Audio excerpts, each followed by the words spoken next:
Good morning to most, good afternoon to others, and good evening to the viewing audience across the pond. I am your host, Jason Myles, here for another episode of This is Revolution Podcast. If you're new to the channel, thank you so much for joining us on this lovely Saturday morning. Can't speak for where a lot of you live, but today, here in lovely Baja, California, very sunny Saturday morning.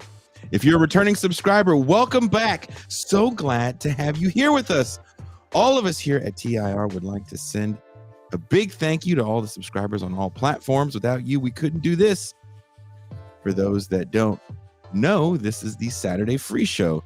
There is no bonus champagne room. It's our way of allowing you guys to get a glimpse of what goes on beyond the velvet rope of TIR.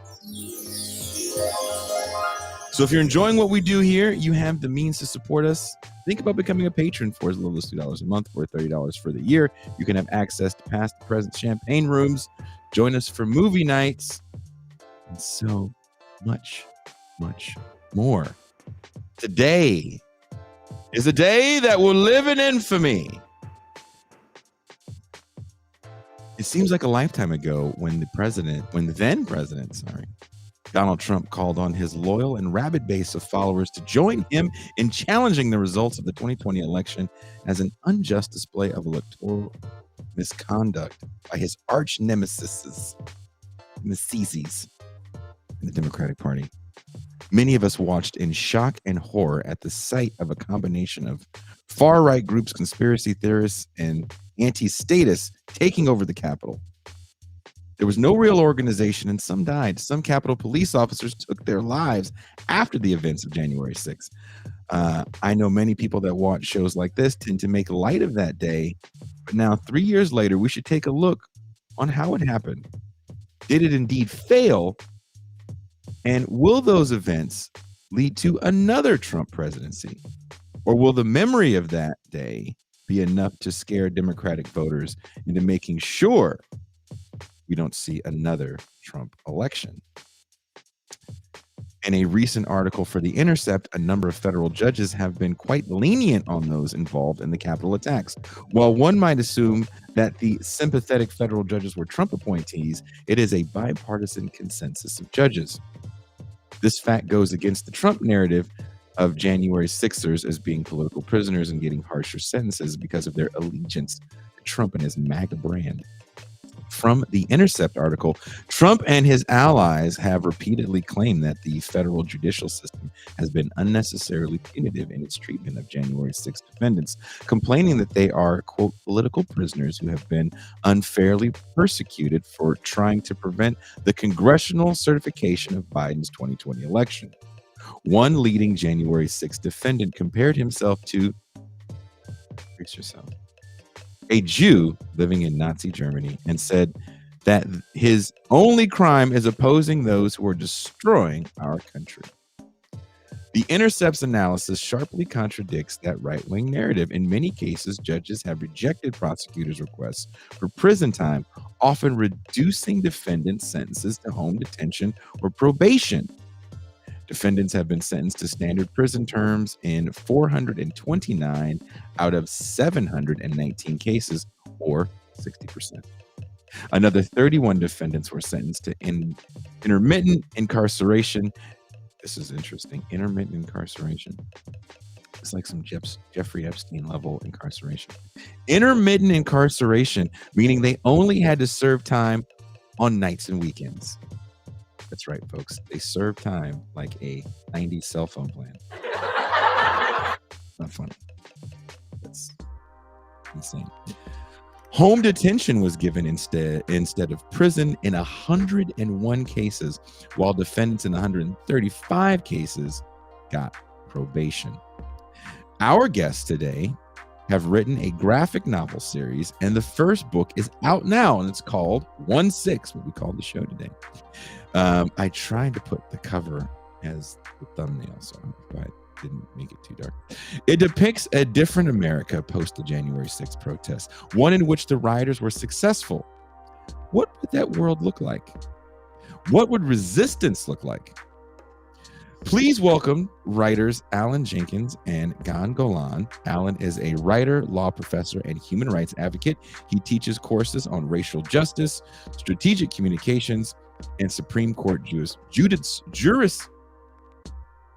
This is what happens when Pascal is in here. Jurisprudence, and is a frequent commentator in broadcast and print media.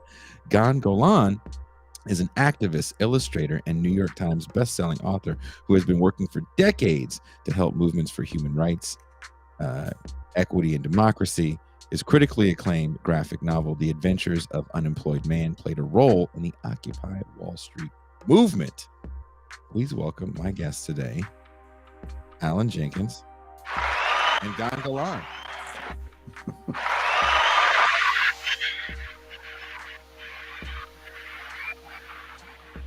Can you hear me? Yeah, fantastic to be here. Thanks for having us. So I do have to ask, where were you guys when January 6th happened? I know where I was. I was supposed to be interviewing the now late Mike Davis, who wrote the book City of Courts, if you're familiar, sociologist. And right when we're supposed to do the interview, he goes, I'm going to have to cancel because I'm watching this town hall push on the news. I'll never forget that. Where were you guys? Alan, I'll start with you. Where were you? Yeah, I was at home. I live on the East Coast, and I was watching, and I knew that it was, in the words of former President Trump, that it would be wild. But it never occurred to me that all that happened that day would play out, and that so many folks in the political class would almost immediately start reinventing the history and minimizing it and justifying it, both as it was happening and immediately after. So, like a lot of folks, I was sitting on the couch watching it on television and also on social media, having my mind blown. Gon, what about you? Yeah, I was also at home with my family here in Laredo, Texas, right directly on the U.S.-Mexico border. I mean, the Rio Grande is just yards away from where I am right now, where we had been dealing for quite some time with sort of this incredibly animated militia movement of MAGA and larger extremist groups who are coming down here very aggressively. And this, we thought we were at least putting them, some constraints on them after Trump's defeat in the election. And so to see them resurgent and willing to, use violence to try and attack the Capitol and steal an election, it was really disturbing because, we've sort of seen what that kind of behavior can manifest in down here, but it was shocking to see it happening in the nation's capital. So yeah, very, very, very disturbing day. I haven't been in your region of Texas. I didn't talk to you guys that long before the show, and I don't know how much information the PR company gave you. I mean, I once had a PR company. It's just, there's an interview, So I've played music for years and toured all over forever. So I've definitely been in border towns in Texas.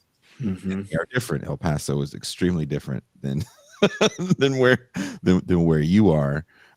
Is there kind of like a Minuteman vibe where you are? Well, what's interesting is that overwhelmingly border communities oppose the kinds of policies that Trump has been pushing. It's all based on a narrative that doesn't match our lived reality here at all. That this border is a war zone and is in crisis. I sit on the riverbanks of the Rio Grande. It's with my kids. It's one of the most serene. There's no walls, serene, peaceful places I've ever been. And the feeling is often the invasion is coming from our side of the border as these sort of militia groups come down here. Many of them are not local. They do appear, and a couple interesting anecdotes. The largest Trump train, when these huge caravans of trucks with armed, dudes come and invade, a city.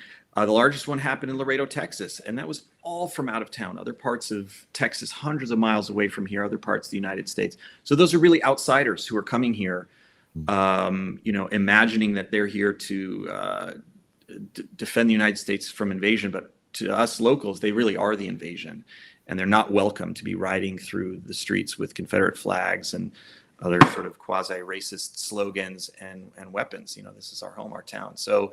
And interestingly enough, the first public appearance of Elmer Stewart Rhodes, the leader, founder of the Oath Keepers that were very central to what happened on January 6th, his first public appearance was right here in Laredo, Texas. He appeared actually at a GOP-sponsored rally directly on the riverbank, and showed up, talking about how we should invade Mexico. So. Yeah, they're here, but they're not from here. That's interesting. So what prompted you guys to write this kind of man in the high castle story of an alternate universe? We're getting out of the Marvel 616 here and getting into, I can get nerdy with you guys. We're getting into the alternate multiverse of a Trump victory. The first book definitely takes place in this alternate universe, and then the second book it looks like it talks about how you would get there. So tell us a little bit about what was the inspiration. Well, we know what January 6th was the inspiration, but what got you two together to say, hey, we have to write this comic about this, or something about this. Let's make it a comic. Yeah, Jason. So the short answer is I love comics and I love democracy, and I think and still think that comic books have a role to play, as they have historically. We can talk about that in combating bigotry and fascism and advancing democratic values. And I knew Gon. We'd worked together before, and I knew that he was somebody who shared those values and also just tremendous creative spirit and ability. And so I reached out to him immediately after January 6th, and when he was in. The slightly longer version is, for weeks after the insurrection, I was literally waking up in the middle of the night worrying about the forces that got us there and the fact that they were still gaining strength. The white supremacy and Christian nationalism and the anti-Semitism and transphobia and Islamophobia, the disinformation, the authoritarian instinct, all of those were gaining strength, and in fact, I would say are stronger now around the country than they were on January 6th. And yet it seemed like the country was ready to move on. People were, a few people shook their heads. Even a few Republicans at that time condemned what had happened, although they're now, many of them, changing their story. But we seemed to already be forgetting what had happened just a few weeks before. And so, I wanted to figure out ways to ring the alarm bell, to, not just a cautionary tale, although it is that, but also to help call people to action. And, so I could have written, I'm a law professor, I could have written a law review article and would have been read by tens of people, I'm sure. But I'm also a comic book fan. And I knew that through that pop culture vehicle, we could reach a lot of folks who, love democracy, love our country, don't have time to read the 800 plus page House Select Committee report on the insurrection, aren't glued to, CNN or what have you, but could be pulled in by a compelling story, by an entertaining story, but also one that is, in the best tradition of speculative fiction. And so that's why we made it a character-driven, hopefully entertaining, and also with a lot of empathy. We can talk about that as we go on. John? Yeah, I mean, I was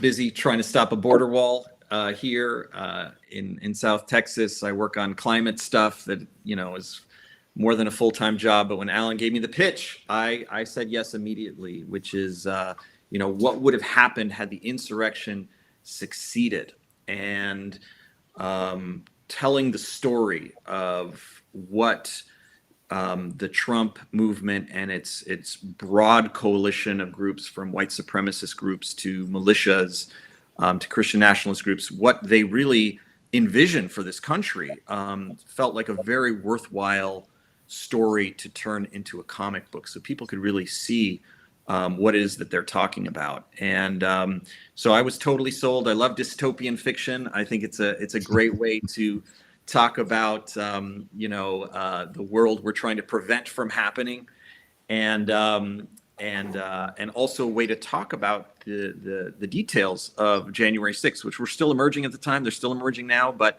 we're barraged by so much information, so many details, that a lot of it can get lost. And so in our comic, we really spell out a lot of the most important details of what preceded January 6th, leading up to it, and on the day. And it's, it was shocking even to me when I saw footage. I was like, whoa, that is actually very violent. And that's unmistakable. That's not a tourist trip. That is real violence that's being practiced. And also, behind the scenes, what Trump and company were trying to do to steal the election, stop the steal, the rally to save America. All of these were part of, to drum up a violent mob to actually be part of the process of stealing this last U.S. election, in partnership with sitting members of Congress working behind the scenes to install fake electors, imposters with forged documents, and then get those rubber stamped by the vice president, and which is why Trump was so furious with him when he refused to do that. It was really a much more comprehensive, orchestrated plan to overturn the results of the election and reinstall Trump as president. But do you think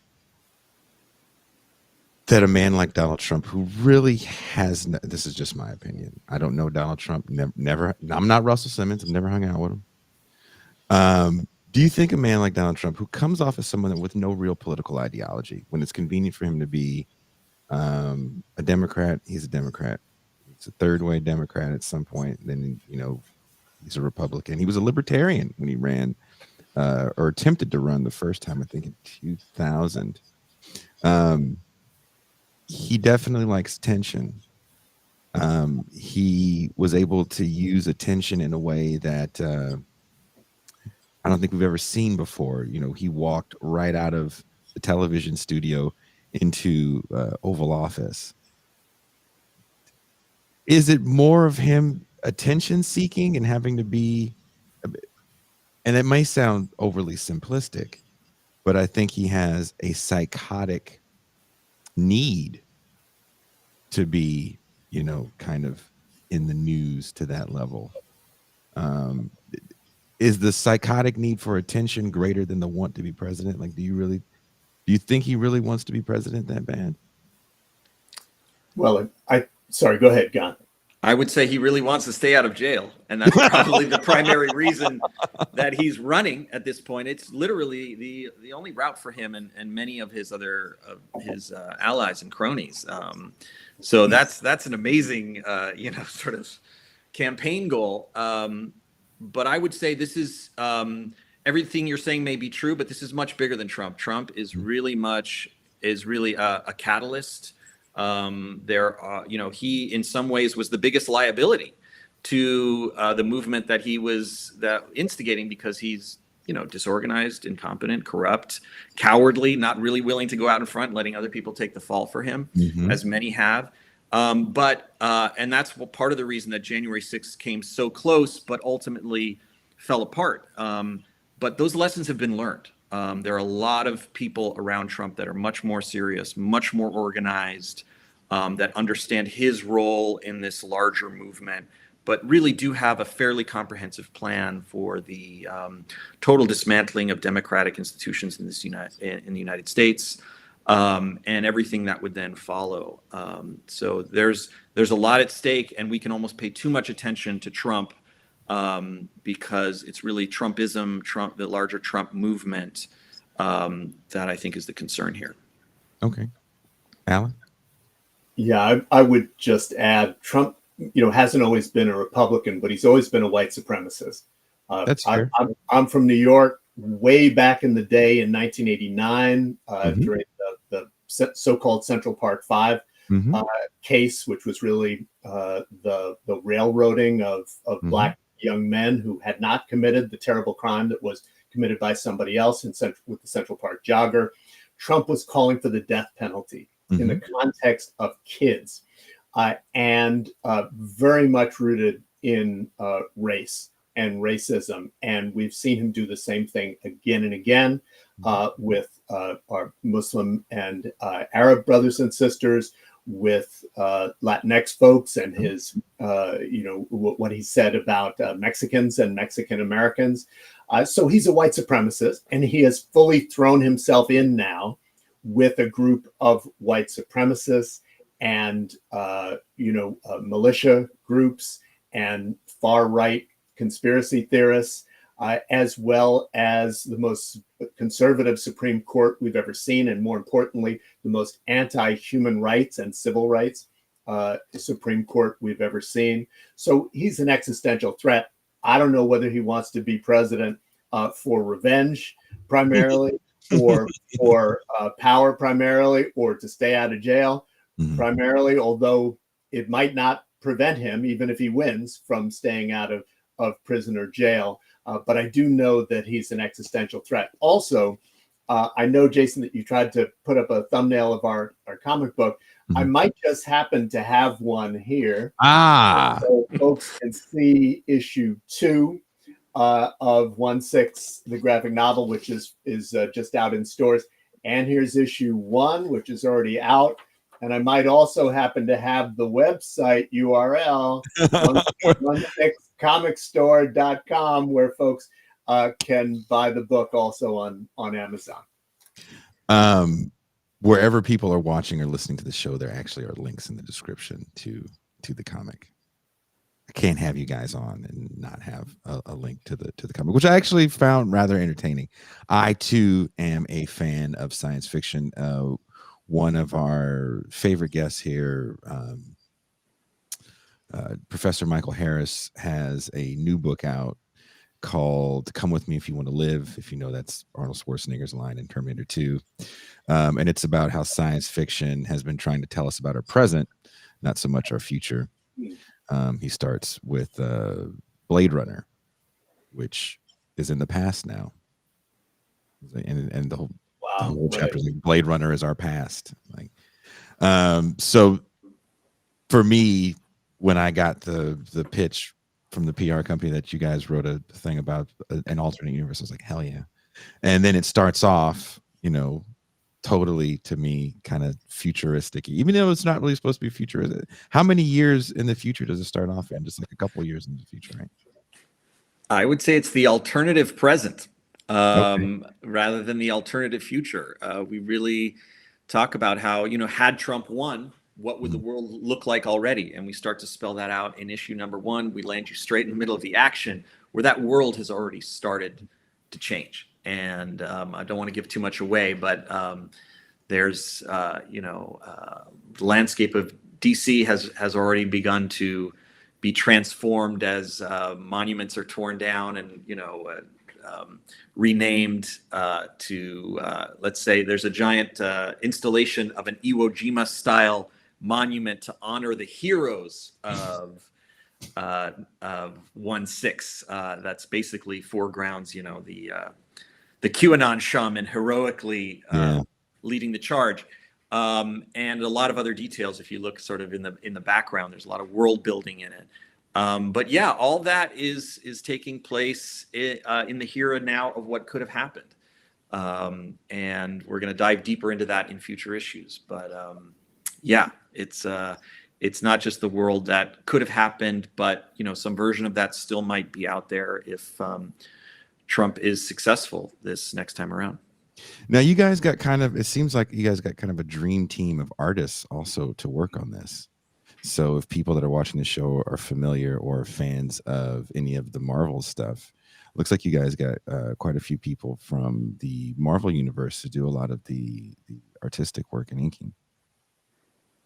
We did. Yep. We were really fortunate to get some amazing artists for both the main work and some of the alternate variant covers that we had done. Those are the geeks in your audience will know that every good comic book series has a variant cover, and so we've got quite a few of those. But Gon, I'll let you talk about the artists since you've worked most closely with them. Yeah, we're working with the great Will Rosato, who's done a lot of, classic Marvel and DC titles, worked on things like G.I. Joe, which strangely was like really appropriate for some of the storytelling we're doing.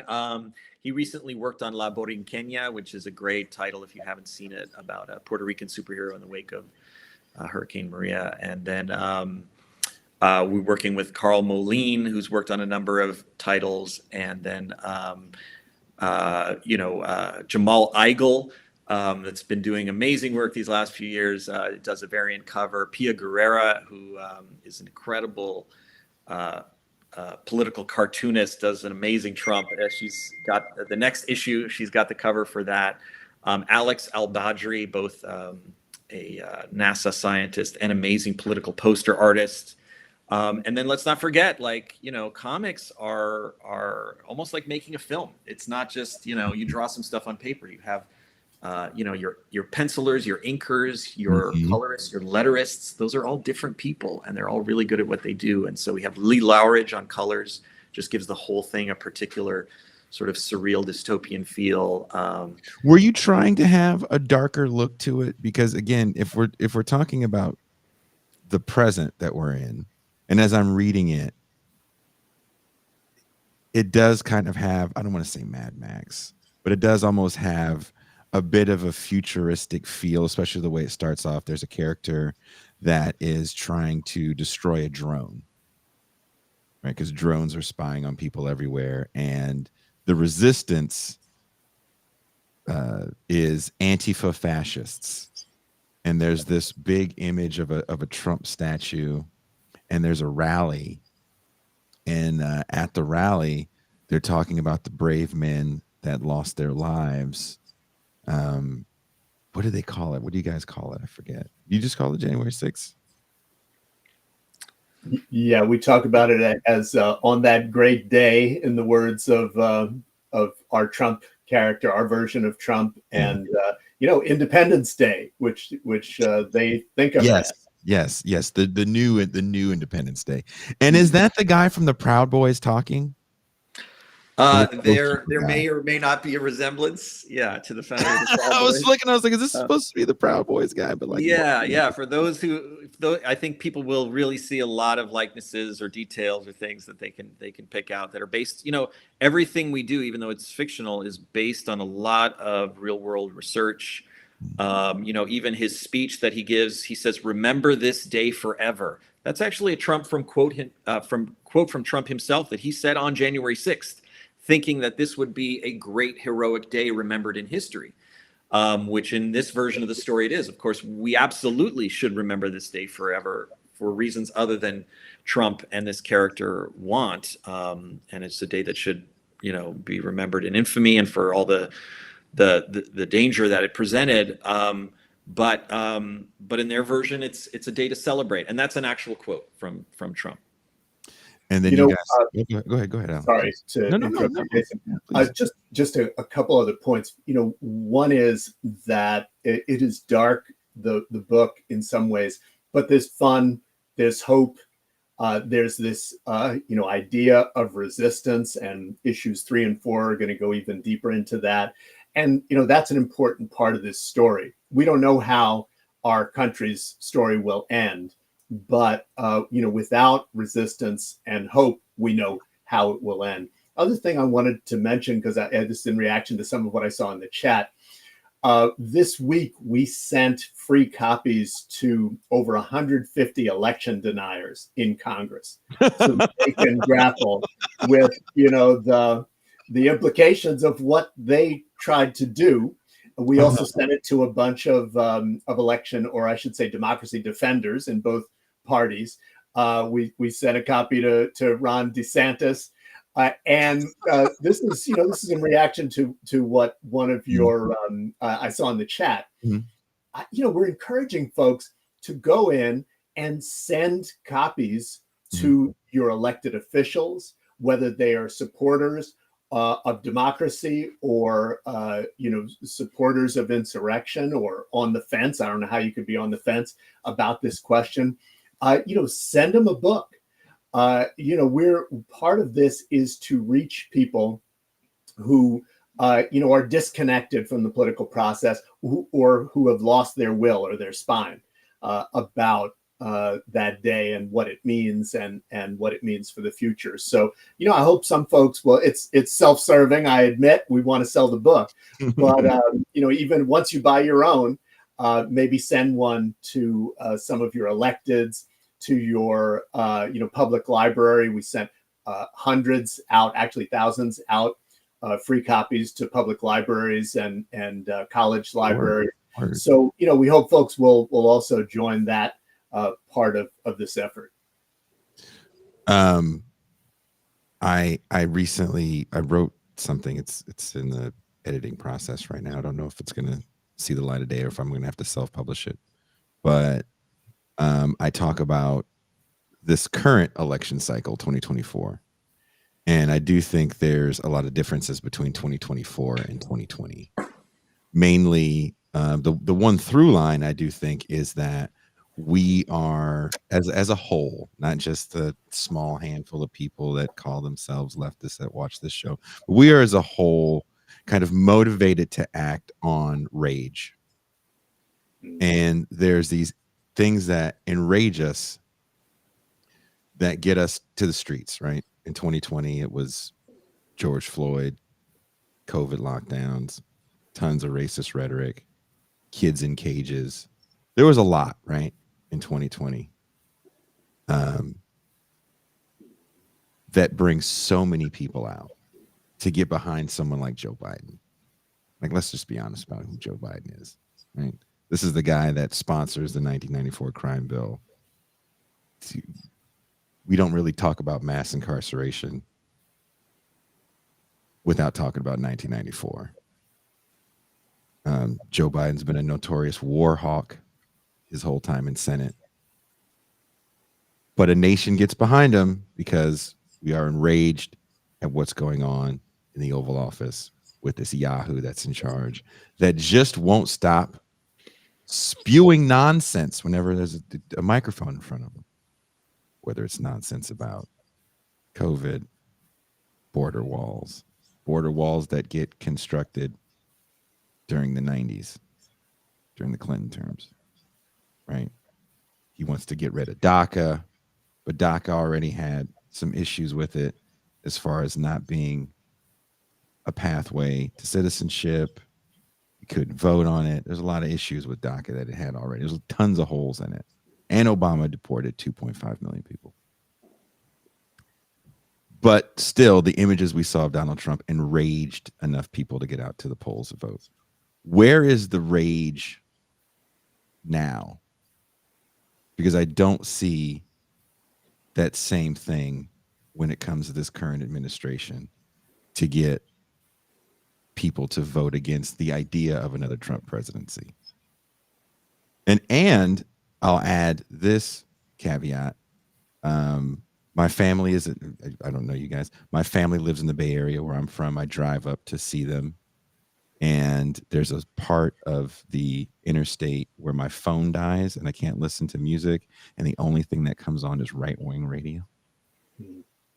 So listening to right-wing radio, one thing that surprised me this last time up was these callers that were calling in that were pro DeSantis. And the hosts that were like, no, DeSantis isn't the answer. It's Trump. So does the media need Trump more than the people want him? And is there enough energy in the current Democratic Party to vote him out if he is the Republican nominee for president? Well, Jason, I don't know the answer to that question. I mean, you have to have us back on the show in December or next January.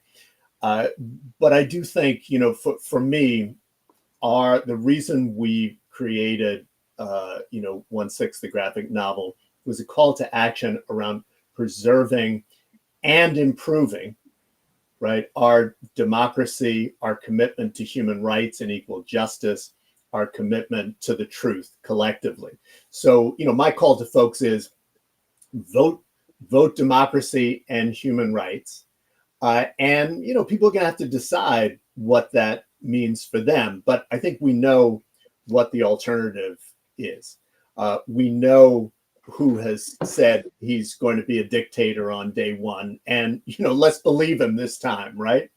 We know who has been a lifelong white supremacist and surrounded himself with, in some instances, neo-Nazis, much less, white supremacists and white nationalists. We know, what the current Supreme Court could have been and what it is. So, I'm not going to tell anybody who to vote for. My call is vote for democracy. Listen, ask questions, ask all your elected officials and candidates questions about their commitment to the basic values of human rights and the truth and democracy, and then vote in that way, and also take other actions, right? We actually we worked with a great organization in the Pacific Northwest, Western State Center, to create a free education and action guide that goes along with the comic book. If you scan the QR code near the back of the comic book, or just go online, you can get a free copy of the education and action guide. And, it recommends urges people to vote for their, democratic and human rights principles, but also, to stand behind librarians who are under attack and oppose, book bans, to stand behind transgender folks who are under attack, and immigrants who are under attack in our country, to, talk to our kids about equal dignity of all people, and not just in opposition to white supremacy. So I think there are a lot of things we can be doing. My own view is we need to come together to support the basic fundaments of human rights and democracy, and to improve them, right? We have always fallen short as a nation, sometimes horribly, horribly short of those values. But when we've moved forward on those values, we've taken great strides together as a society. And I think we know what will happen if we allow a giant step backward. John? Yeah, I mean, I think there's a huge amount at stake here to be very enraged about. We saw a preview of that in the first Trump administration. The second one would be, I think, completely unrestrained and more organized, and along multiple fronts. And I think that, on the economic level, we're going to see corporate greed completely unrestrained at a level we've never seen before. We're going to see massive tax cuts for billionaires, as we saw in the last Trump administration, that take away funding from all social programs that benefit working class people, to particular communities of color. We're going to see targeting of cities and states that were not loyal to Trump, that did not vote for him. We are going to see, on the political level, the gutting of the judiciary. We'll probably see more Supreme Court appointments that will mean rollbacks of any progressive advancements the last many decades. We'll see punishment of dissent. He's been very clear that he wants to punish his enemies and opposition, targeting of political opponents. We're going to see, dismantling of democratic institutions that can hold the executive accountable, that can hold him and his cronies accountable. And the goal, let's just be clear, not just of Trump, but the larger movement, is to have permanent minority rule. As we've seen, Republicans can't win outright majorities nationally and have to gerrymander every district they can. And the goal is to, as we experience demographic changes and social changes in this country, is to make sure that an increasingly small minority of people remain in control. And I think socially, we're going to see the banning of abortion in more states. It's, almost a third of the country has lost that right. I think they're going to go for as many as they can. We're going to see the outright aggressive and violent targeting of marginalized groups, gay, trans communities in particular. Immigrants are going to face, we're going to go back and even worse, the kind of brutal incarceration of migrants, separation of families. We're going to see the banning of books and targeting of libraries and other public institutions. We're going to see massive militarization of the border, which, as someone who lives here, it's a nightmare scenario for the communities here as well as for migrants. Possible invasion of northern Mexico. It's been talked about. There's actually a lot of political momentum on the right to do that. Which is so insane. It is insane. But again, a war, the whole point of a war is to distract from failures on other fronts. And so it'll be, that's exactly what the role, I think, of a war would be. And then I think another thing we should be very real about is that, and we saw this on January 6th, when all of the militia groups that had assembled were waiting for Trump to declare the Insurrection Act as the trigger that would give them carte blanche to use violence on that day, but also essentially deputize all these extreme right-wing militias to use violence against fellow Americans. We've seen this before, which is something that I thought that was interesting, which is something you guys portray in the graphic novel, is that there's militia forces that are out looking for, again, quote unquote, anti-fascist resistance, which I think is interesting. And I find that interesting because one of the things I see with January 6th, and again, this is just my opinion, is I can't remember the woman's name, Ashley Babbitt, the woman that got shot. She's an important figure, in my opinion, for this reason. If you think that law enforcement stepped aside because they were in on it, you're kind of sadly mistaken, because Ashley Babbitt is the proof. When there was an opportunity for them to get close to senators, they put a hole in somebody.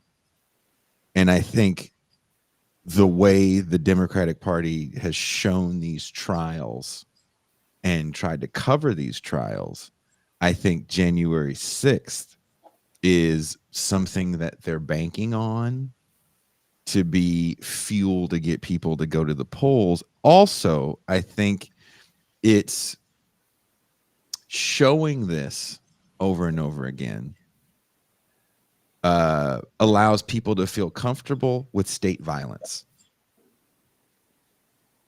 Right? Ashley Babbitt's a bad person. She was going to threaten democracy. So we put a hole in her. And if you think another January 6th, I'm saying this more to the audience as a whole, if you think another January 6th can happen that easily, I don't believe that's the case. I think people will get mowed down. I think one of the things that, the CIA, the FBI, one of the things they have been looking for since the fall of the Soviet Union is domestic terrorists. Was Gretchen Whitmer, is that her name? The governor of Michigan. And there was a plot to take her life. And then in the testimonies, they found out that it was the CIA pretty much put the plot together to get the guys to do it. I think those guys still went to prison, though. But I do think there's a real fear, and has been for 30 years, of domestic terrorism and using state violence. We don't talk about Ruby Ridge. We don't talk about Branch Davidians, very much anymore. But we talk about January 6th.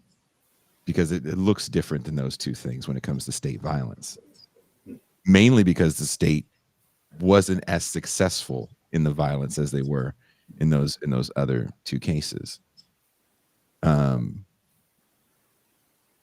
That's just my opinion.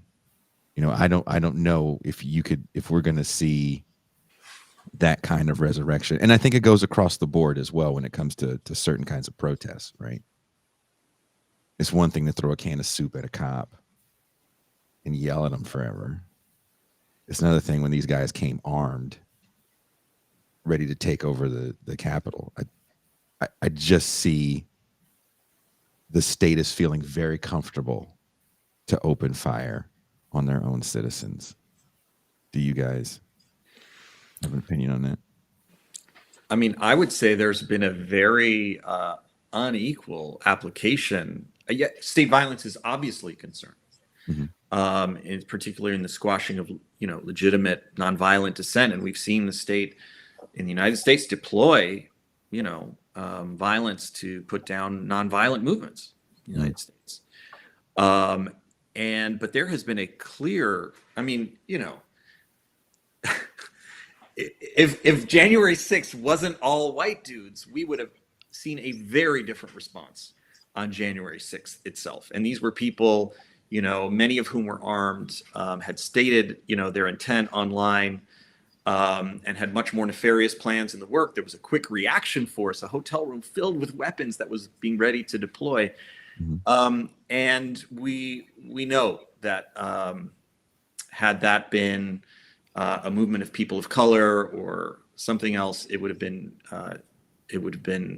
responded to with much more extreme forms of violence. And we also see, like in the case of a lot of militias in the United States, like the Bundys, they have had open armed takeovers of government institutions or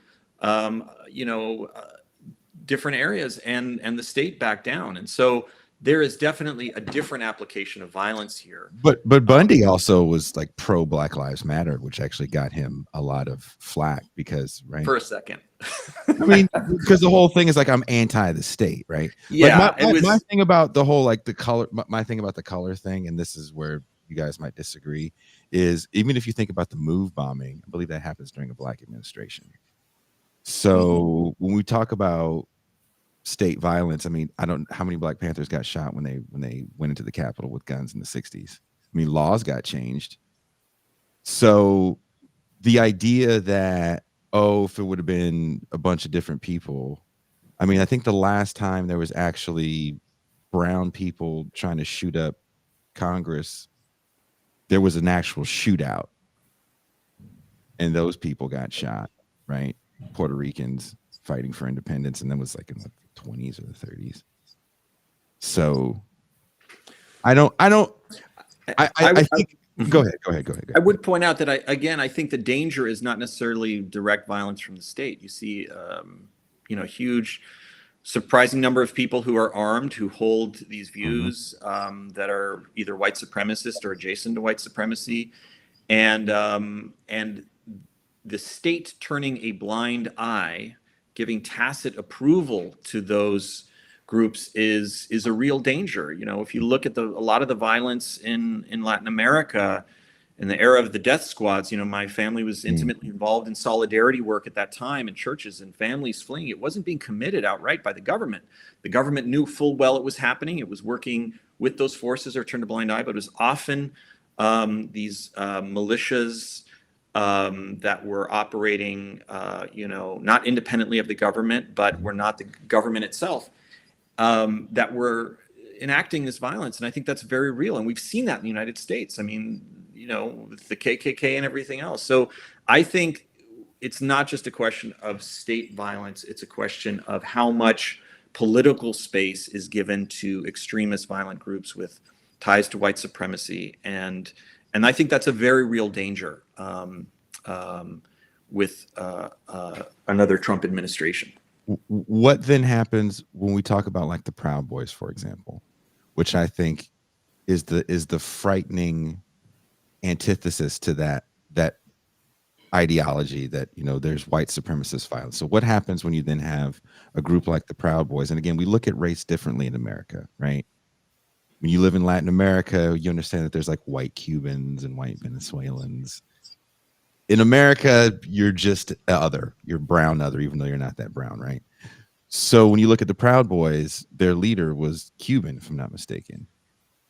And it was somewhat multiracial. And even if you think about, again, you live in a border town, I'm sure you've seen this. I see it here living in my border town, which again is different. The coasts of Mexico are very different makeup. Conservative Mexicans that like Donald Trump. I was talking with a friend the other day, and he said, you know, if the Republicans could just pull back a little on the racism, there's large swaths of the Latin and Asian community that are totally in line with the things they want. Lower taxes, less migrants. And if we look at what's happening right now in cities like Chicago and New York, where, you know, Trump wanted to do the grab them and dump them migrant caravan, it didn't work out during his administration, but DeSantis and Abbott were able to do it, and it's kind of worked. And I don't say this with any sort of glee, I say this with extreme disgust, masterfully. It was kind of a stroke of genius. You have the president of the Illinois chapter of the NAACP saying that these people are savages, quote unquote. Now, she has since gone back and apologized because of the negative press, but there is a very large anti-immigrant sentiment in Chicago right now amongst the Black community and Black political leadership. So framing, and I'm asking the question, do we have to kind of change the way we frame these things? Because the reality on the ground is in an election year, and this is kind of where my fears come into play, in an election year, you have these situations where real people are being used as pawns. And that's another thing that's disgusting. 30,000 people got dropped off in Chicago, living in horribly substandard conditions. The administration kind of doesn't know what they're doing. They're handling it badly. And they're getting massive pushback. Again, leading up to 2020, Chicago, San Francisco, fighting to be sanctuary cities. Remember that? We're a sanctuary city. Come here. We don't care. Because of the images that we were seeing at the border. And what Illinois was able to do to become a sanctuary state with a conservative state legislature, to your book's point about the power of people, is something to admire. I really believe that. To get those laws pushed through to say we're not going to work with state agencies if they come here and do large ICE sweeps. We're going to eliminate gang databases because we're talking about people that live in mixed status communities. I think that's something to admire. But those wins that happen in 2020, again, that get people out to say no, it seems like they're being turned into potential losses in 2024. Media coverage has a lot to do with this as well, right? But what say you to the reality that it's not just Archie Bunker white people yelling about immigrants coming to their city right now. It's a mixed group of people yelling about these people coming to their city. Well, I think to tie this back to your first point about the Proud Boys, there have always been people of color who have participated in the white nationalist enterprise. There were in the slavery era, there were in the Civil War and Reconstruction era, and there are today. And so whether they are joining a militia or on the Supreme Court, we're always going to have those folks. And I think it probably doesn't, kind of psychoanalyzing them is maybe not productive. But I think to your other point, Jason, we do need a new and better narrative. This is an era that the 21st century is an era of social movements, and it's an era overwhelmingly of intersectional social movements. From Black Lives Matter and trans liberation and the Dreamers and immigrant rights movements.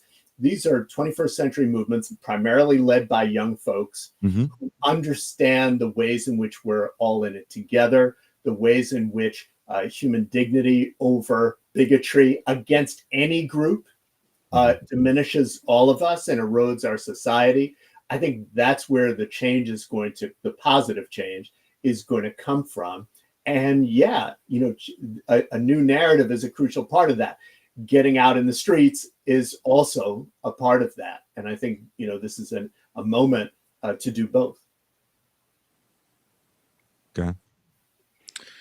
Yeah, it's definitely a challenge. There's a lot in what you said and a lot of layers. And I would say the MAGA movement has very expertly tried to animate grievances between marginalized groups, for sure. And, and if you are someone who comes from, a marginalized group of any kind and are willing to attack members of your own group or another, you get you rise through the ranks pretty fast, and you will get a lot of support as a social media influencer, and that's a strategy. And it's meant to divide us and undermine any efforts building a broad-based coalition and for a multiracial democracy rooted in ideas of justice. That's the goal, and it's been very effective. But at the same time, what brings us together is a shared vision, shared values, along the lines of what Alan said. And it has to be more than just an argument to preserve democracy. I think it's fantastic that, that January 6th is being talked about and is going to be central to the campaign. There's a lot at stake. If we lose democracy in this country, that will impact everything else that we've tried to achieve as a society. In a progressive direction, but it has to be more than just the argument to preserve democracy. It has to explain why, a more just society with greater equity and inclusion is at stake, and that it makes a more, prosperous society as well. And I think there's, I saw this on the border with. The last election, you had Kamala Harris and other, proxies for the campaign coming down to the border and making an argument about the soul of the country, which is, a very abstract thing to say when people were really trying to learn more about what the alternatives were that the Democratic Party was putting on the table in terms of greater safety, security, stability, economic stability, for working class families. That is who most people are down here. And no surprise, Bernie Sanders was wildly popular, and it was really sad to see a lot of people, Latino voters, move from Bernie Sanders to Trump, or more likely just not voting. And so it has to be a multi-layered argument about democracy, but also about a society with greater justice and equity for everyone. And the Democratic Party is hamstrung making those arguments, in part because of its relationship to corporate donor class and other things. And so it really has to make that argument and be able to back it up if it wants to put a vision that people find credible and that will change their lives in a lived, material way. I want to ask you guys about that before I let you guys go, unless you guys have to leave right now. I know it's getting late where you guys are. And I want to, first of all, thank you guys for spending so much time with me today. Again, wherever you guys are watching or listening to this show, there are links in the description to the comic book. And I do want to actually get back to the comic book, because one of the things that I noticed, it starts off, there's the guy's trying to do a news thing, and he's going to have a news story, and all of a sudden the the military people bust into the news station to stop the news story, and they're arguing about the First Amendment. And everyone's like, "Well, have you ever heard of the Second Amendment?" Which I thought was like funny, right? So again, please get the comic if you guys like dystopian, futuristic science fiction. Would you guys call it science fiction? Less and less every day, unfortunately. Historical science fiction. Maybe that's a new term. Before you guys go, I would love to get your guys' opinion on what you're talking about right there, Gon.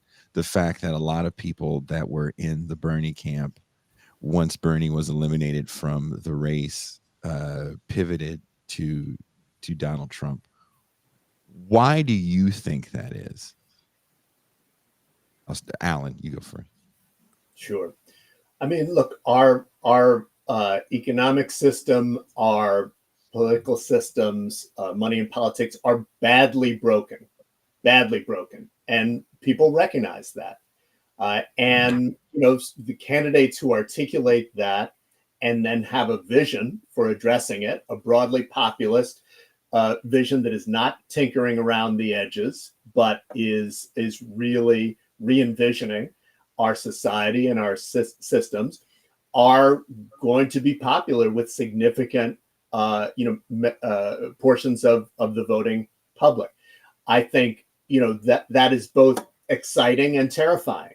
It means, on the one hand, that there is room, there is energy around fundamentally rethinking injustice in our country, the unjust system we have, and re-envisioning a more just and equitable and opportunity-rich society.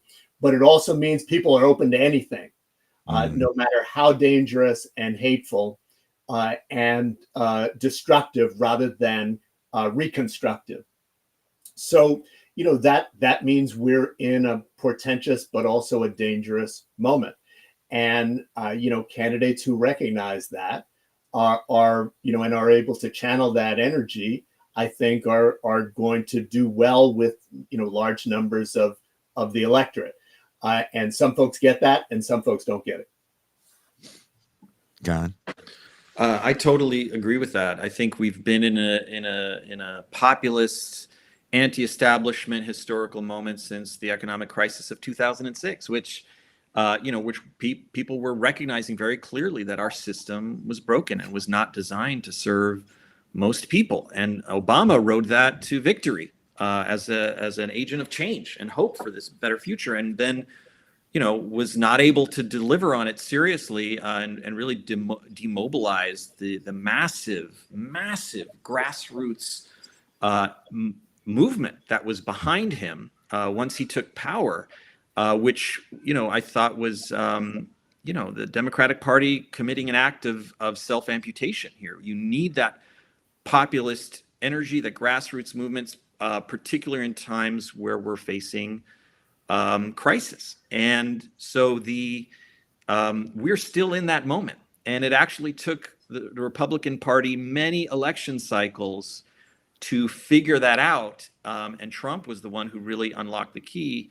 You had the key here, which is just become a fake populist, just mimic the rhetoric of change and fighting for everyday people, because the Democrats just left a huge vacuum in terms of their ability to deliver on that. And so all of that is to say that, there remains a huge opportunity to provide a real alternative for people, for working people in this country, for a new vision of how we organize ourselves economically and politically that people are hungry for. And it's almost absurd that Democratic Party needed an 80-year-old guy with crazy hair was the only person making that argument. And look, Bernie was marginal in the Senate, and he became incredibly popular because he was willing to champion that message. What is unfortunate is that there is many generations gap between Bernie and other folks who can really credibly champion that message. But the opportunity is there. The Democrats really need to seriously commit to a vision, and it'll get traction. Trump is running on a fake version of that and is getting a lot of traction. What would a real version of that look like? Well, thank you very much, Alan and Gon. I look forward to getting a working link for the second issue. Send that right away. Thank you guys so much for taking the time to hang out with us again, wherever you guys are watching or listening to the show. There are links in the description to the graphic novel 1/6. Thank you guys. Have a very good rest of your Saturday. I appreciate you taking the time to talk with me. Have a good rest of your day. That was Alan Jenkins and Golan. I asked Gon, first off, hey, are you related to dude from Canon Films? And he said no. That's the real travesty. That is the real travesty of justice. That I couldn't talk about Death Wish 4 because is that one of my favorite movies of all time? Is that a reactionary masterpiece of where we are today in America? Some guy running around with literally a rocket launcher. Do you know what the movie plot is around Death Wish 4? Charles Bronson is on like his fourth woman by this movie, and all the other women die or get sexually assaulted in like the worst ways ever. I was gonna play Death Wish 4 for movie night one night, and Jeremy was like, Jason, I don't know. So we didn't. So anyway, and in this one, his lady friend has a daughter, and the daughter is like sweet, but she's kind of wild. And she gets given crack. Drug dealer gives her the biggest handful of crack I've ever seen someone give someone for free. Not that I've seen that many free crack giveaways. That being said, he gives her this big ass handful of crack, and she smokes it all and dies. And Charles Bronson and her mom happens to be a journalist. All these things happen. Death Wish 4, right?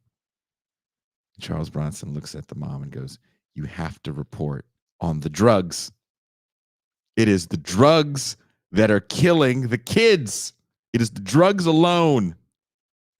And so the mom is like, okay, I'm going to do an in-depth report on drugs.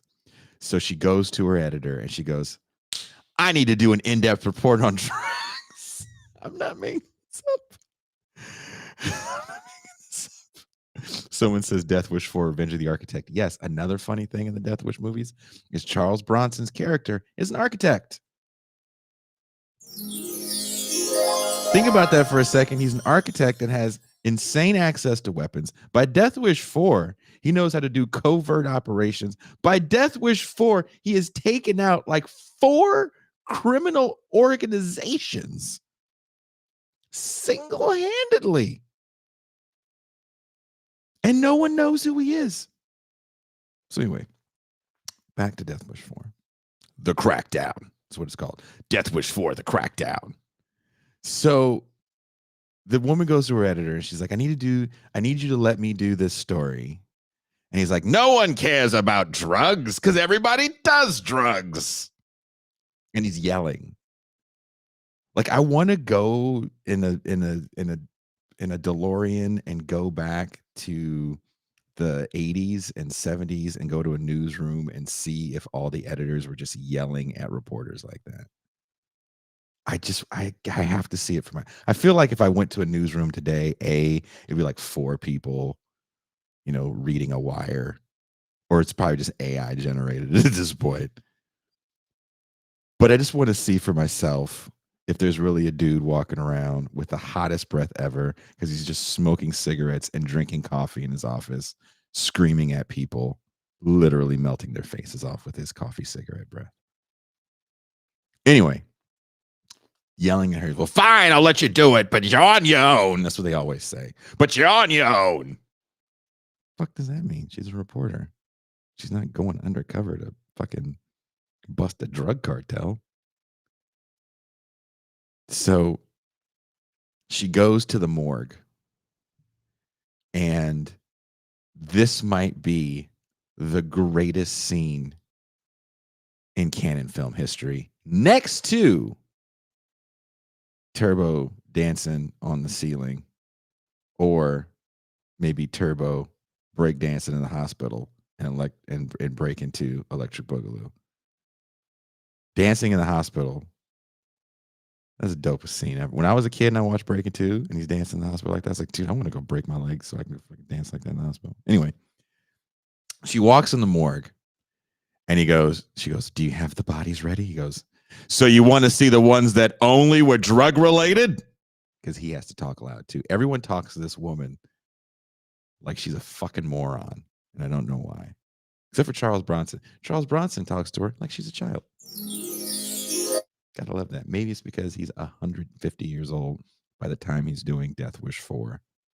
And he has no business dating these young, hot women. You guys might not think they're young and hot because it's the 80s and everybody looked 50 in the 80s.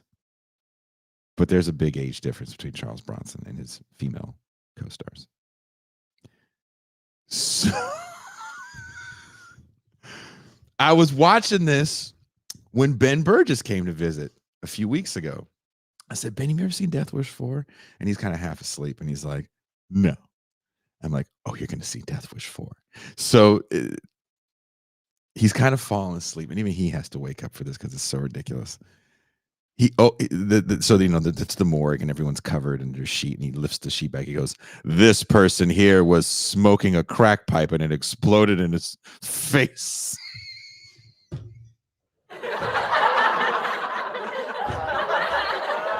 What?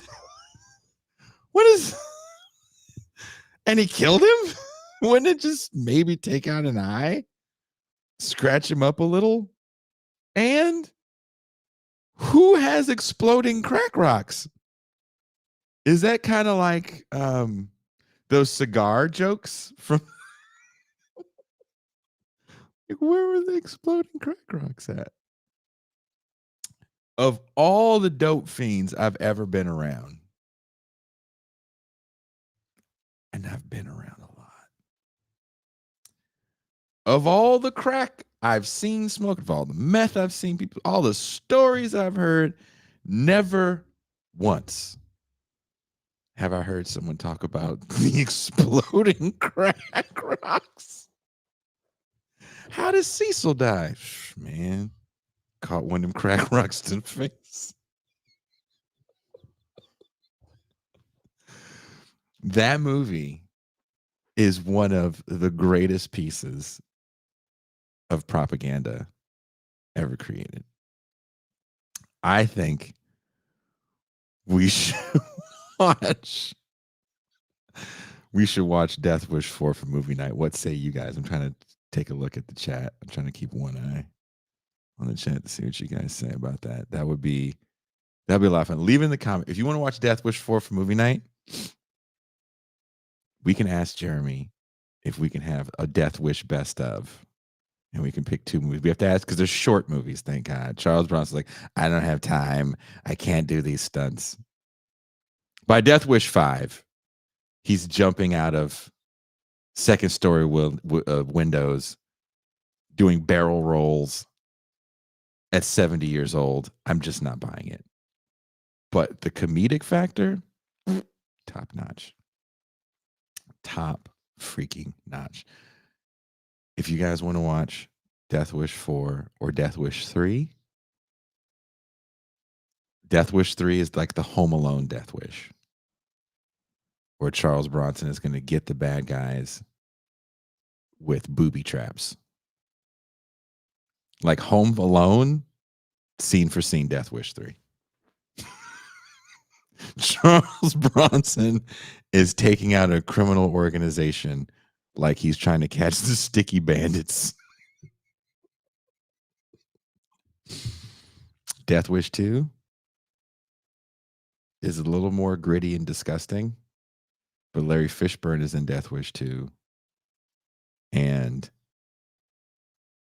it's really funny because he tries to stop a bullet with a boombox, and he dies in the most disgustingly stereotypical way I've ever seen a black person be portrayed on, like, captured on film.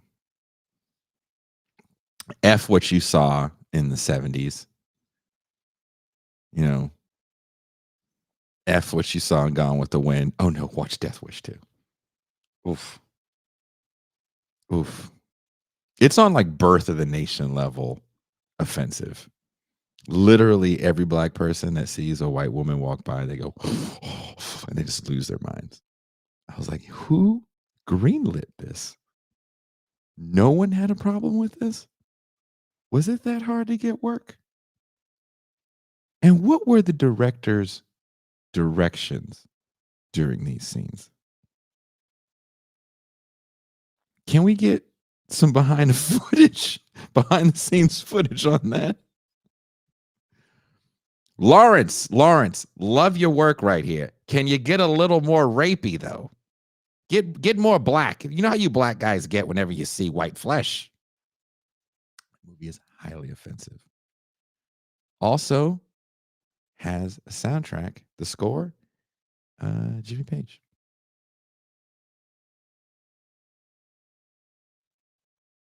Anton says, not with my interest to watch, though. Maybe a whole lot of Jason comments might make it fun. I've never, I watched that movie. Did I watch it by myself? There's a few movies I watched. I can't say who I watched them with. And we were, what? What? Like, remember Fly By Night? For patrons, longtime patrons, there was a movie we watched last year where we get this drop. You'd be surprised how many people love the crack. The most unbelievable rap line of all time. Right? What gangster rapper would say that? Like, that sounds like a joke. That is a real line in a real movie called Fly By Night. Also, an offensive movie where a man leaves his job working for mass transit in New York with benefits. He leaves his job with benefits to go chase the rap. Just chase the rap. Are you a rapper? No. But if I don't rap, I'm going to beat my kids. What? That's a line in the movie. He says if he doesn't follow his dream, he's just going to stay at home and beat his kids and his wife because he's not going to know what to do with himself. I was like, who wrote this? Thomas Sowell? Read the comments on that movie. I found that on YouTube. It's for free on YouTube. It's called Fly By Night. Look it up. It came out in 92. Apparently, the film crew that did Juice, like the moment they wrapped Juice, they went to go work on Fly By Night. So there is some crossover and a little bit of it in the beginning. Just some of the same DJs and stuff that were in Juice. But the comments were like, we need more movies like this. I was like, why? This movie exists in fantasy land. Ain't nobody leaving their good ass job to go chase the rap. And in 1992, fucking high.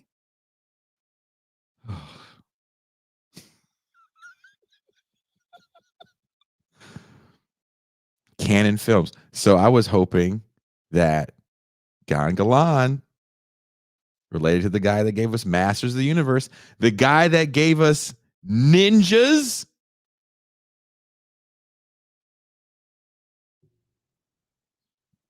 Who doesn't love ninjas? If you are 38 to 50 and you don't love ninjas, I don't trust you. I can't. If you didn't think Snake Eyes was the coolest G.I. Joe, can't trust you. Can't win with you. Like the ninja craze and what Canon Films did with ninjas, they created a whole lore for ninjas. And if you were a fan of ninja movies, you want to talk about white supremacy? The Asian ninja was always the bad guy. And the good ninja was a white man with a mustache. True story. You don't believe me? Look it up. Do you guys know the rules for ninjadom? You know the most important rule for ninjadom? Only a ninja can kill a ninja. I guess. I don't know any ninjas. But seriously, Canon Films did the Ninja Trilogy. The first one is called Enter the Ninja. And the original guy that put it together, I think he's Asian. And then he brought in a guy named Sho Kosugi, who was kind of a stunt man, but he was a hell of a martial artist. Actually, Sho Kosugi's sons are big time martial artists and stunt people in cinema. You've probably seen them in tons of movies where there's martial arts. And his sons were in his, when he left Canon and he started making his own movies, his sons, when they were small, I want to say they were like 6 and 8, they were in the movies doing insane martial arts stuff. Enter the Ninja, the star of Enter the Ninja, is an Italian actor that does not know martial arts, named Frank Nero. I think that's his name. And all his lines were dubbed. Great movie. And then they make a sequel that has nothing to do with the first one. And they call it Revenge of the Ninja. Nothing to do with the different people. Same Sho Kosugi's in it. He's the star. He can do a lot of his own stunts. It's great. If you like action movies with crazy stunts and really cool fight scenes and ninjas with fancy shit on. Like, I was so into ninjas. There was a few TV shows. If anybody's watching right now that remembers these TV shows, one called The Master. And there was a TV show in the late 70s, early 80s. Total propaganda show called Chips, California Highway Patrol. Starring,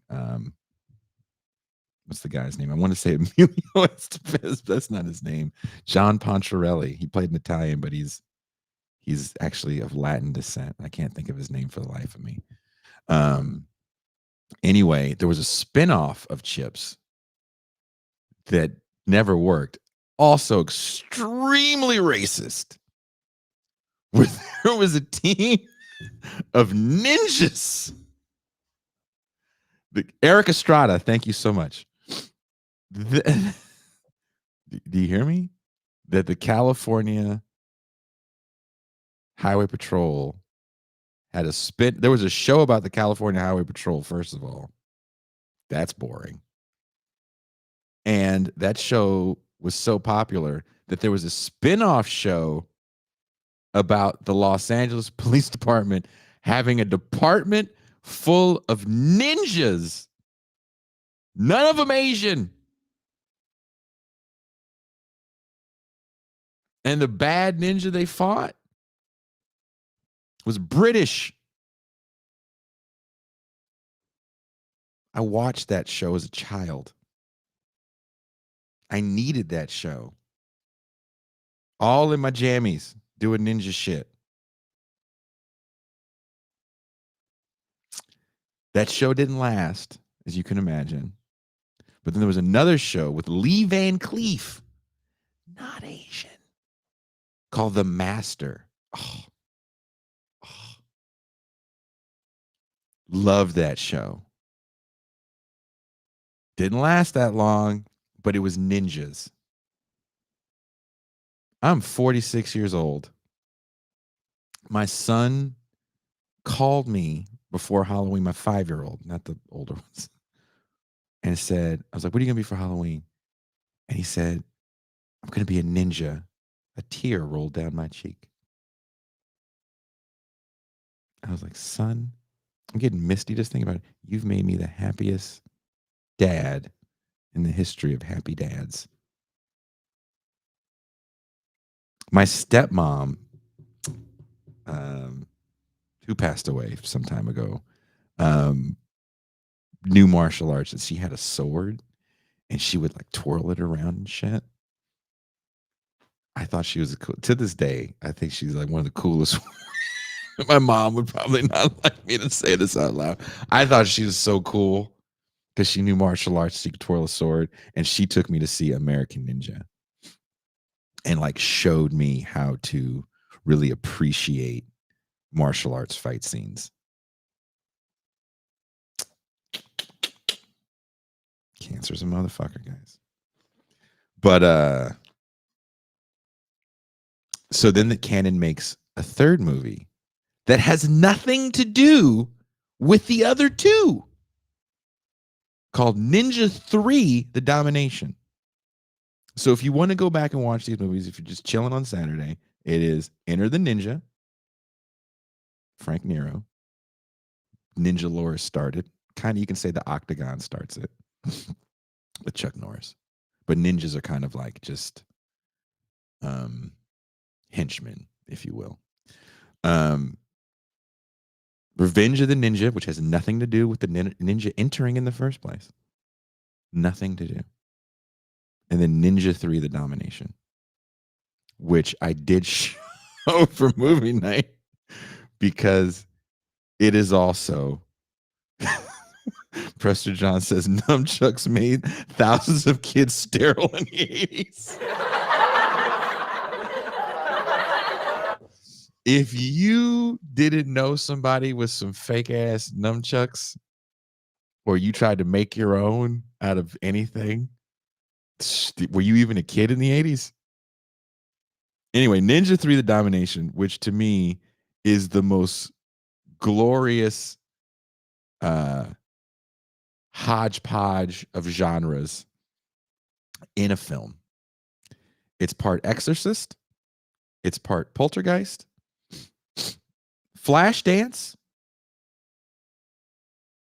I'll repeat myself. It's part Exorcist, it's part Poltergeist, it's part Flashdance, and it's all ninja, baby. Love it. Love it. I showed it on movie night. It passed the Jeremy Salmon seal of approval. The movie starts off with a rogue ninja, and you don't know why. He's just killing the shit out of everybody at a golf course. You're like, why are you killing everybody? Dusty says full frontal ninja. Ninja 3: The Domination, starring, speaking of Breaking 1 and 2, Lucinda Dickey, who does like one movie after that. Breaks my heart. Lucinda Dickey is the girl. She's Kelly in the Breaking movie. She's the rich girl that goes slumming in the ghetto and learns how to break dance. I said that. Those are words I said about movies that I've seen that are real films. So Ninja 3 starts off. There's a ninja who's not wearing black, and he's attacking people in the day. So the whole thing is ninjas are supposed to be like assassins, and they wear black. They have masks, and they have all this cool ninja shit, and they have throwing stars. And as a kid, I thought the throwing star was more deadly than anything. Because if you're watching a ninja film and you have a gun, we coming for you, nigga. You really don't mean anything to a ninja. The throwing star in a ninja movie defeats a gun. Like rock, paper, scissors.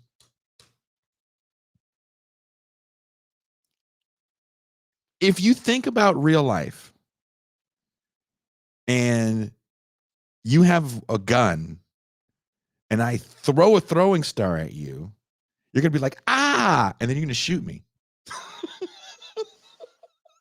Like, that's how that works in real life. No matter where you hit me, it's going to be like, ah, if it sticks. I can move out the way. That never happens. Only a ninja can kill a ninja. In ninja movies, they move out of the way. Like if ninjas are fighting ninjas, or even they like hit it, But if it's, random bad guy with a gun in his hand, the throwing star can hit you in the head again. I'd be like, ah, and then I'm going to shoot you. I'm probably going to shoot randomly. I'm going to hit some random people, but I'm not going to be dead. If you get hit anywhere with a throwing star by a ninja in this movie, it's a wrap for you, dude. Ninjas are also petite with superhuman strength that isn't superhuman because they're not magical. They just train. I don't understand that. I don't get it. Vampire thing I get. They're supposed to be dead. Whatever. Magical world, all kind of mystical BS. Is that supposed to be mystical shit with ninjas? There's regular ass dudes, 5'7", 5'8", 145 pounds. But they can jump like 25 feet in the air. And in the scene, again, it's the golf course. The ninja is like holding the golf cart so it doesn't drive off. I'm like, does he have special ninja shoes with like some sort of magical footing? I don't know. He just beats the shit out of everybody. He hits them with throwing stars in the arm and they die.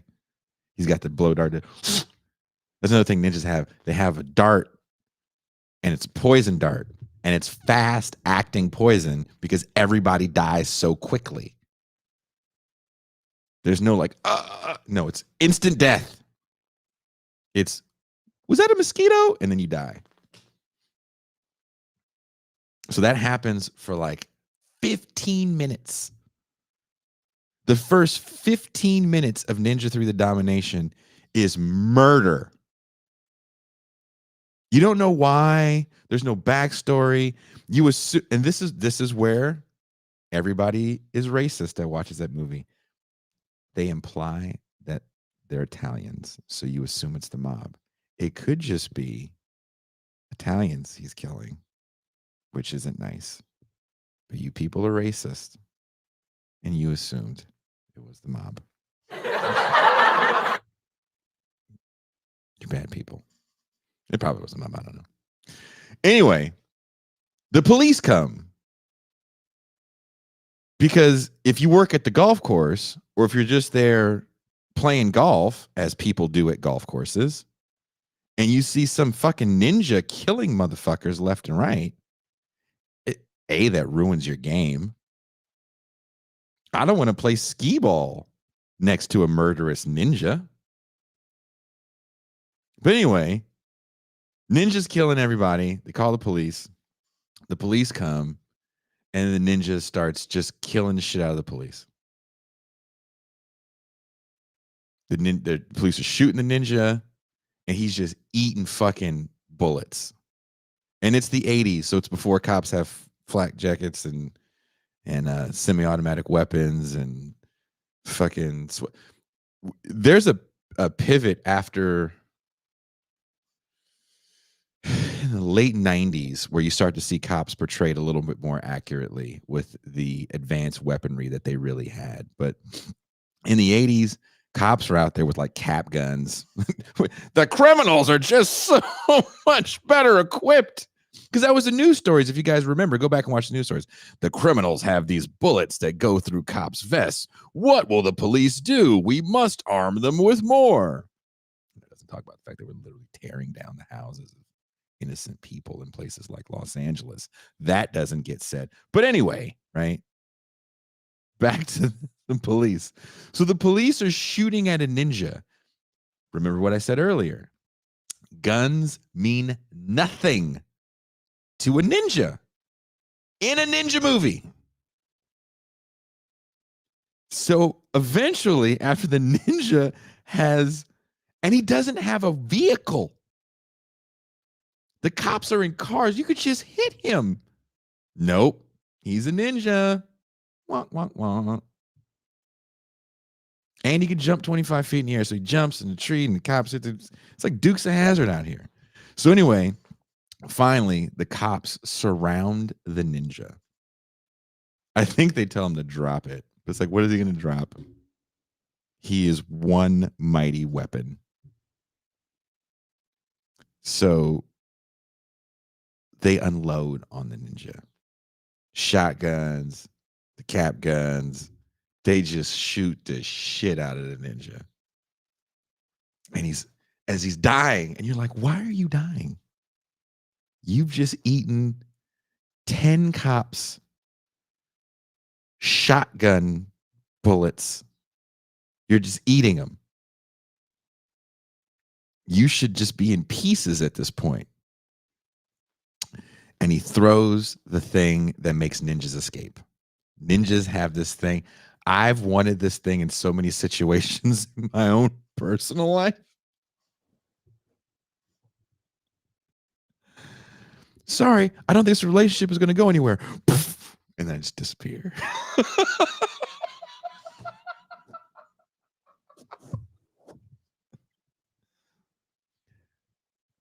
What do you mean this registration is bad, officer? And I just disappear with my microphone just fell. Damn it. Don't worry. I'm just going to hold it like this. Because I can't even get it back on the thing. That's what she said. And so, so he does the poof. And then the ninja disappears, and the cops are like, and he's left there. He left his ninja outfit. And the cops are like, damn, I guess we got him. And that's when the ninja finds Lucinda Dickey, who is playing her version of Jennifer Beals' character in Flashdance. So if you remember the movie, again, it's part Exorcist, part Poltergeist, very big part Flashdance, all ninja. So she's a telephone line worker. So if you remember, Jennifer Beals' character in Flashdance was like a welder, right? Welder by day, flash dancer by night. So Lucinda Dickey's character is telephone line worker by day, aerobic instructor, then later in the day, but not necessarily that night. So, you know, the guy possesses her with the spirit of ninjadom. Again, young Jason Myles watching this movie, I was like, I looked for Asian people so I could be possessed by ninjadom. Never happened.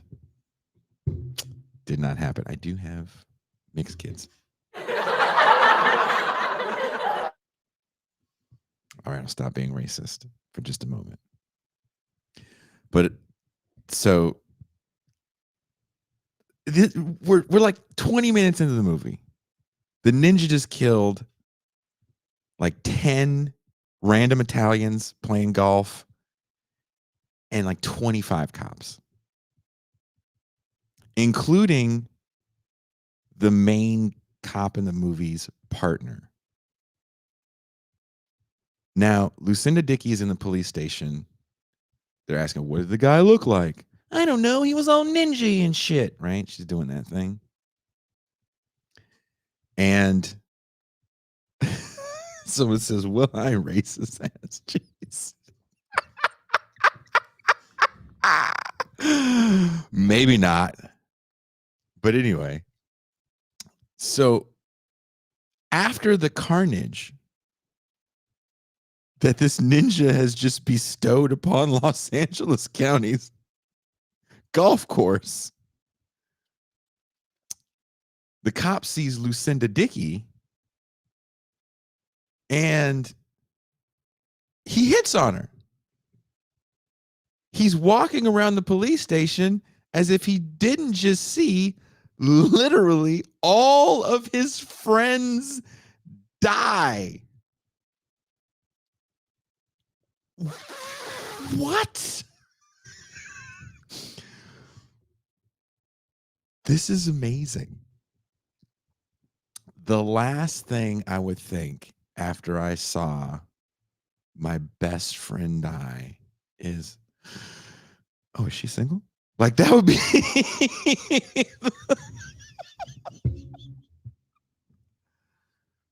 I would be so hurt if you know, me and Ben Burgess are walking down the street in Los Angeles, as we do from time to time, and you know, maniacal ninja just comes out of nowhere and kills the shit out of Ben Burgess.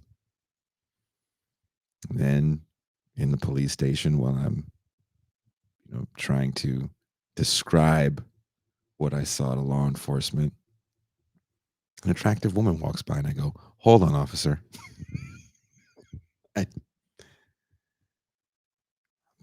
You only get one shot, officer, and she's hot. So, yeah, that's the first 20 minutes of Ninja 3: The Domination. So again, Canon Films, Enter the Ninja, Revenge of the Ninja, Ninja 3: The Domination. Watch those movies. Someone says, you want to see the t-shirt? My t-shirt is a take on the Merciful Fate album cover with Darth Vader instead of the logo of Merciful Fate. And it says Merciful Hate. Don't fear the dark side. I am that nerd. Sorry. But I think we should watch more ninja movies. I think we should. There's so many ninja movies I want to watch with you guys, because as the 80s progressed and ninjas got more popular, there's a whole bunch of these ninja movies that were made where ninjas are wearing like bright colors and they literally have headbands on that say ninja on them. Did you hear what I said? They're wearing a headband that says ninja on it. It's fucking insane. Bitch, I know you're a ninja. You're wearing fucking pajamas. And you have a sword hanging out.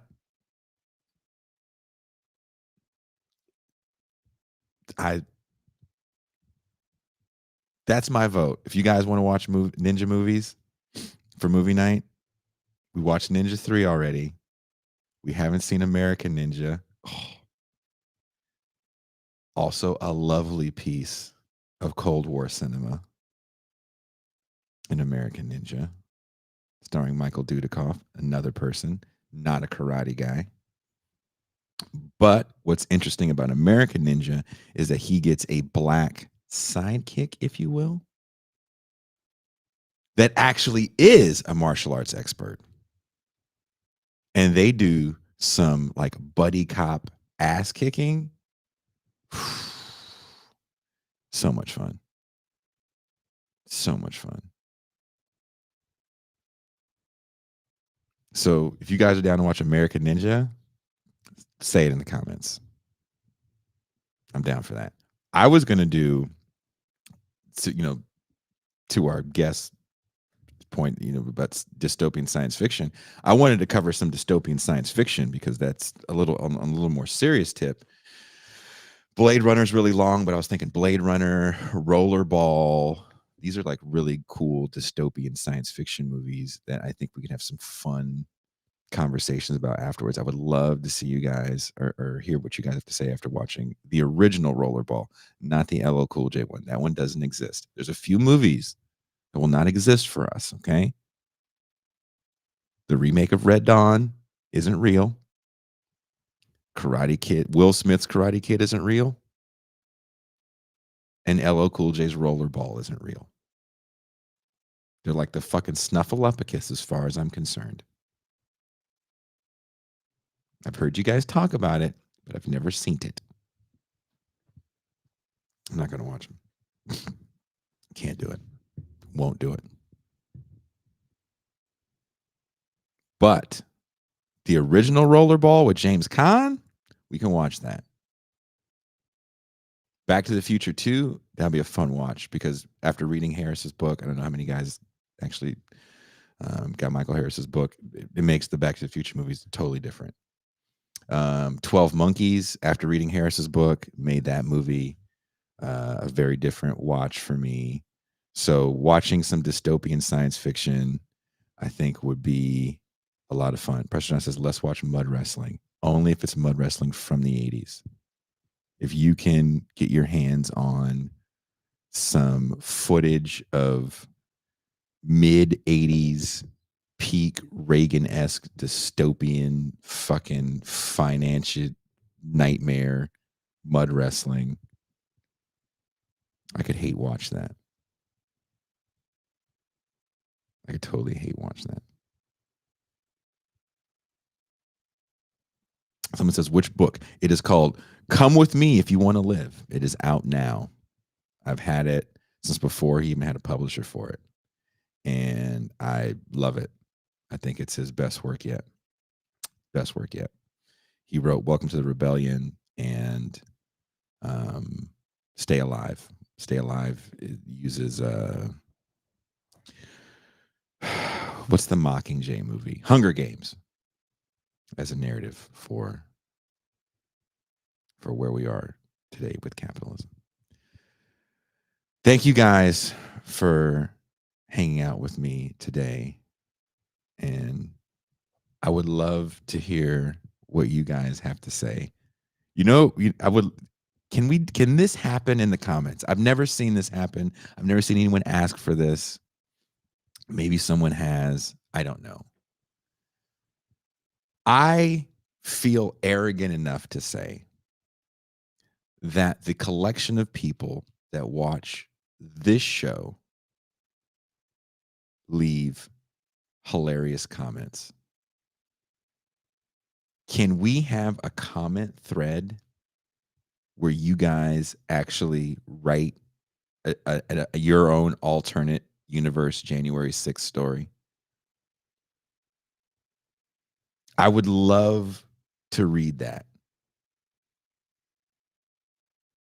Of all the things, of all the comments, right? You only remember the mean ones. I don't know why that is. I don't know why that is. But let's start a thread. There's enough people watching right now. This would be fucking hilarious. You guys do your each comment, each line, right?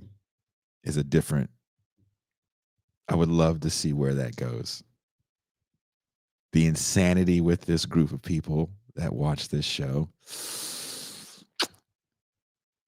Very fired up for that. And by the time I come back Tuesday, I will have fixed my mic stand. This is like old school fucking punk days right now. Like this. Thank you guys so much for hanging out with me. Thank you, Alan and Gon, for coming on. Someone says I was a bit racist. Someone says their best work is always mean. Look, think about all these different personalities right now, all these different opinions. There were so many opinions shouting off in the show. Nah, fuck this. I want to see all that and see how a story would flow in the comments. A post January 6th insurrection victory story. What does your alternate universe look like? How do you start it? Do you start it at January 6th? Are you going to start it after, like these guys did, where they started their story kind of a couple years after January 6th, and you see the resistance getting together, almost like Star Wars like? Are you guys going to do that thing with it? Or are you going to go like a whole total different way with it? Where Trump isn't fighting people, he's maybe fighting like members of Congress or something like that. I don't know. Is Trump a ninja? He could be a fucking ninja. There's no rules. Only the ninja rules. Only a ninja can kill a ninja. So, again, I got it. I gotta go. I gotta fix this. First of all, very upset about that. And cross your fingers that this thing I wrote actually gets published. And on that note, we are out.